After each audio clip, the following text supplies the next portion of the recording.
Hello and welcome. On this video we are going to cross-flash this Fujitsu RAID card. It's model D2607-A21 from IR mode or integrated RAID mode to IT mode or initiator target mode. This will turn the card into a very robust HBA host bus adapter card, which is required by a TrueNAS, Unraid, or any software which requires direct access to the drives. This is a Fujitsu card, but it features an LSI SAS 2008 chip. It's a very popular one. This is a very inexpensive card. It's about, I don't know, 15-20 pounds, was like $20-25. And I purchased these for one of my small HP microservers. I've already cross-flashed one, so today we're gonna go through a step-by-step tutorial where I'm gonna show you the process from the very beginning to the very end. Now, to be fair, I haven't developed this process myself. All these instructions can be found on www.davewinfield.au.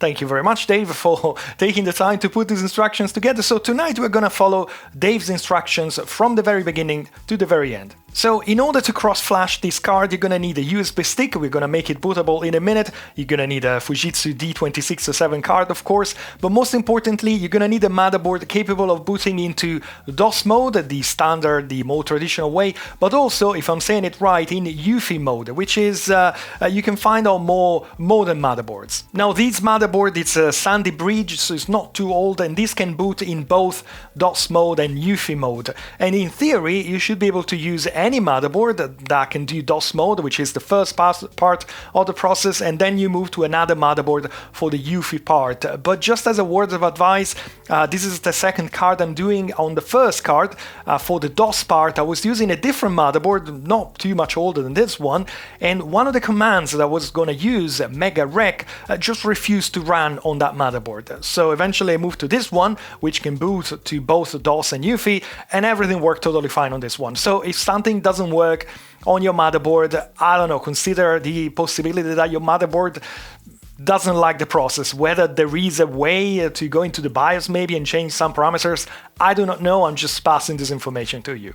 So let's move to my Windows laptop and let's prepare the USB stick.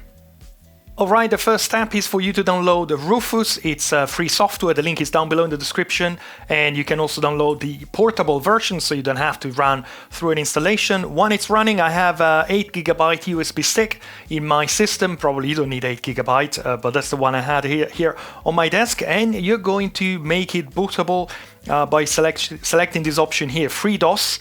The USB stick is formatted. You have as a target system BIOS or UEFI CSM. That means it should work for both systems, and you just click on Start. You will have a couple of warnings, or maybe just one, saying that the USB stick is going to be wiped and the relevant files are transferred really quick, and you have your USB stick is bootable and ready to go. Now, from Dave's website, you can download this file. It's a zip file with everything you need in it. Again, thank you very much, Dave. I've already expanded it in this folder. And what you're going to do, you're going to copy the content of this zip file onto the USB stick, including the system files. Don't worry about that. So just select everything and copy everything on the USB stick. Just override everything like this, and you're going to be good to go. There we go, the USB is ready, so let's eject it from the system and let's move back to the motherboard. Right, back to the motherboard, let's install the Fujitsu card. Now, to be fair, I've just received this USB card. USB, why USB? Now, to be fair, I've just received these Fujitsu cards, so I think before I cross-flash it, I'd like to quick test it. So if you want to skip this test, it's completely optional. You've got chapters down on the timeline, so you can skip to the next step. But what I'm going to do, I'm going to plug it into the motherboard, and I'm going to plug one hard drive per port. So I want to make sure that the board is working, it's being recognized with the current firmware, and most importantly, that both ports are working. Just in case if I have a problem later on, I don't really know whether maybe it was sent in that state. So let's quickly plug it into the motherboard, and let's configure it so I have one hard drive per port. Everything is ready. Let's turn the motherboard without the USB stick plugged in. As you can see, the card has been detected. It says LSI Mega RAID, SAS, MFI BIOS, whatever. This is the original BIOS. This card comes with the Mega RAID BIOS, and in a moment we should be able to get into the configuration page. And we have an error message, invalid SAS address present in SPR. I had exactly the same message on the other card that I purchased from the same seller a few weeks ago, and the SPR, if I understand correctly, is some sort of a bootloader for the card. It defines what the card is. We're going to overwrite this SPR with something else, but we're going to back up the SAS address before doing that. And with my previous card, I thought the backup would be an empty number, but it turned out to be a number. And I don't know, it's working fine right now, so I don't really know where that error message comes from, if this is just for this batch of cards or whether it's something we should be worried about. For now it seems to be working, so for now we can ignore it. At least I'm going to ignore it. I'm going to hit the space bar to continue, and I'm going to hit C here, and it will pause for a moment. The controller is basically complaining that the previous disk configuration is not present, can't be found. So it basically says, unless you're aware of that, you might want to power off your computer and make sure the wiring is okay. Obviously, this controller was being used somewhere else. The drives are not here anymore. We don't care. We want to get into the configuration utility. So you hit C to get into configuration utility, and then you press yes just to say, yeah, I don't care about the previous configuration of drives. And this will take you to the web interface. I already see 2 hard drives here, so we don't really need to get into the web interface, but this is the web interface. At least we know everything is working.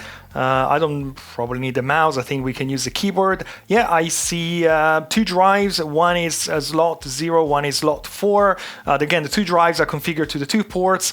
That's how the card looks before you flash it, and we know the ports are working because the drives are connected. Feel free to check all the available SATA ports. I'm not going to do this on this video, but we know this is working. We know the controller is working. It looks to be totally fine, and at least both, I call them ports, both connectors are working. There is something connected to it. Now let's have some fun, and let's start the cross-flashing process. Now, first thing first, let's power off the motherboard and let's disconnect all the hard drives from the card.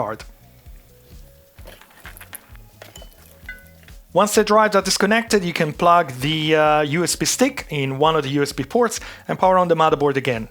Now you want to immediately spam the motherboard to get into the boot mode. Boot mode on this motherboard is F11, so I've been spamming F11, and unfortunately that menu happens after the LSI board has gone through the BIOS and firmware and recognition and everything, so you might need to be a bit patient here because it's going to take a little bit of time, but eventually the motherboard should ask me where I want to boot from.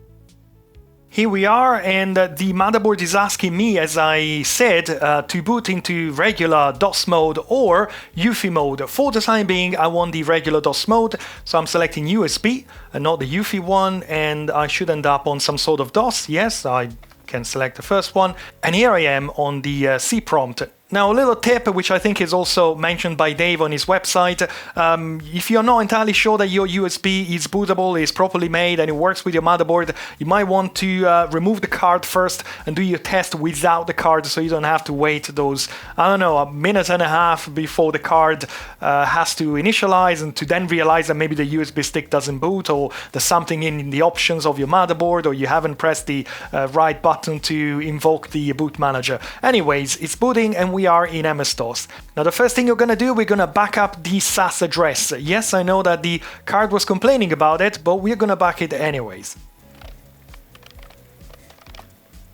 This command is gonna back up the SAS address into that txt file, so let's hit enter. It's gonna take a few seconds. There we go, and now I think with FreeDOS we have type available, and we can check that the SAS address docs.txt file contains something, and it does. We have this number, which is gonna work. The next step is to back up the SPR, the original SPR, just in case.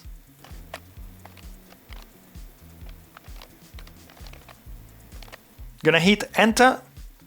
There we go, it's already done, and this is where my other motherboard would freeze, and I didn't know whether, maybe it would need some time, but no, it was just the motherboard, so this is gonna take only a few seconds. And this is where things are going to be more interesting. We're going to overwrite the original SBR with another one from the USB stick. This command is going to write sbr-a21.bin onto card 0, which in this case is our card. So I'm going to hit enter again. And there we go, the SBR has been overwritten. And the next step is going to wipe the card completely. So next time you're going to power up the system or reboot the system, we're not going to see the Mega RAID anymore. The card is going to be completely blank. I'm going to hit enter. And this is going to take a few more seconds. It's a 16 megabyte chip. So obviously it's not something it's done in 1 second. There we go, the card has been completely wiped and it says success, so everything is working. The next step is to restart the computer and get this time into UEFI mode. So let's hit Ctrl-Alt-Delete and ready with F11, there we go. As you can see, it went straight into Boot Manager because the card BIOS is not there anymore. And if I'm looking at the card, there's no LED activity, there's no flashing anymore. So the card is completely idle, completely dead, but not bricked, hopefully. Let's put into UEFI mode, and we're getting into this interesting thing, which I didn't even know it existed. And we are into the shell. Perfect. At this point, I'm following Dave's instruction. We are going to mount FS0, which is our USB stick. Sorry, I had the keyboard wrongly configured, so mount FS0. And then if I just type FS0 column, I'm getting into my FS0, and if I'm listing the directory, I have all my files. I didn't even know this shell existed. I don't know what it does. I'll have to look into that, but for now, I'm just following Dave's instruction. So we're going to use a different command. In this environment, we're going to use this SAS2HAX, which I think in this case are going to flash them multiple. There is a BIOS and a firmware. So I think first thing first, we're going to flash the firmware. I'm not entirely sure. Again, I'm following Dave's instructions. So this is the command. And I'm going to flash these 2110it.bin to the firmware, and the website basically says, and that's also my experience, the card will fail to reset itself, and that is totally fine. We can ignore it. I'm going to hit enter, and the process is going to start. The firmware is being downloaded and flashed onto the firmware itself. And the firmware downloaded, and as expected, the adapter failed to reset, so we have an error message, but don't worry, that is totally expected. The next step is to reboot the computer and get back into UEFI mode. So Ctrl-Alt-Delete, and back into UEFI mode again. Let's remount the USB stick. And we are back on our USB stick. The next step is to flash the firmware and the BIOS, at least that's my understanding. So it's the same utility, but a different command. And I'm going to hit enter. And this is going to take, as before, a little bit of time. We have both the firmware and the BIOS to flash. The adapter this time reset correctly, and he moved ahead to the next step, which has already completed, so that worked totally fine with no error messages. Now it's time to reinstall the SAS address. So because it's kind of a manual thing, I would type the SAS address first. Using the type command as before, it should work in this environment too. Yes, I have it there. I know it's a bit on the small side. And then I just basically write a command which stores the SAS address into the card again.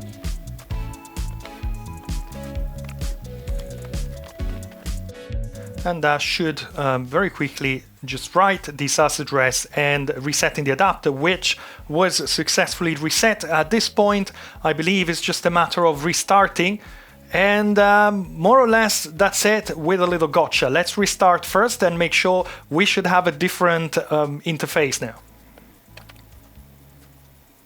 And there we go, we have the Avago technology, MPT SAS2 BIOS. So that's the new firmware of the card, which is now flashing the OK, I think it is, or whatever LED is. It's flashing again, it's back to life. We can get into the Avago utility, which is going to be completely different than before, but most importantly, we have a firmware revision which is 20.00.07.00-IT. So this is now in IT mode. Now, if your card is only 4 ports, so it only has one big connector for 4 drives, this is probably it. You don't need to do anything else. If your card, like this one, is 8 SATA ports, so it has 2 big connectors here, chances are that only one is working. So to double check that, I'm going to switch off the motherboard. We're going to plug the hard drives again, one per connector, and we're going to make sure that the card is actually detecting them both. Otherwise, that's an extra step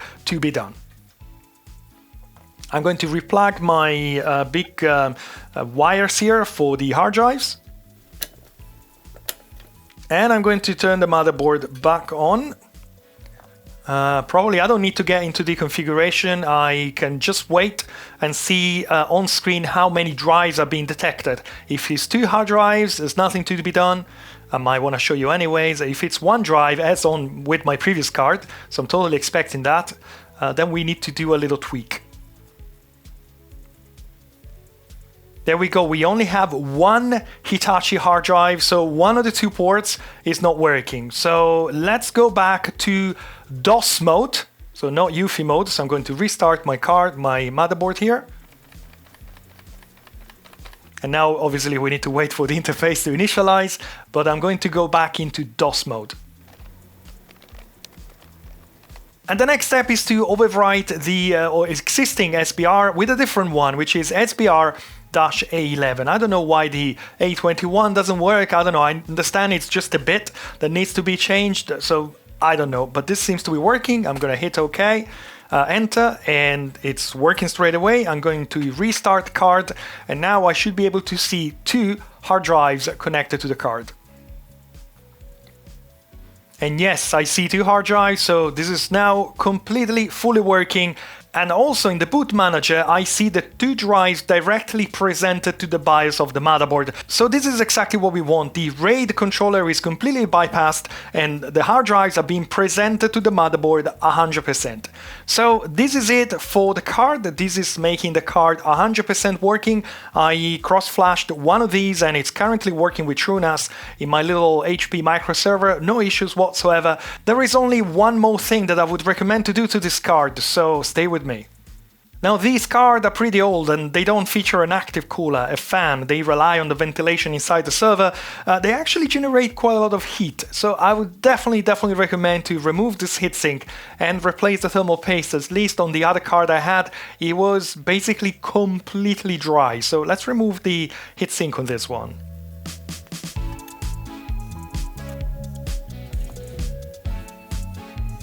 And I would say that this is not much better. It's really like a dry powder. It's not liquid or pasty anymore. So we can just replace it. You will definitely make it a favor. I thought that because we're not using this chip anymore, it's completely bypassed. It would probably not generate quite a lot of heat. But I was checking on my micro server. I literally put a finger on top of the heatsink, and it's quite warm. So you definitely want the thermal paste to work as best as possible.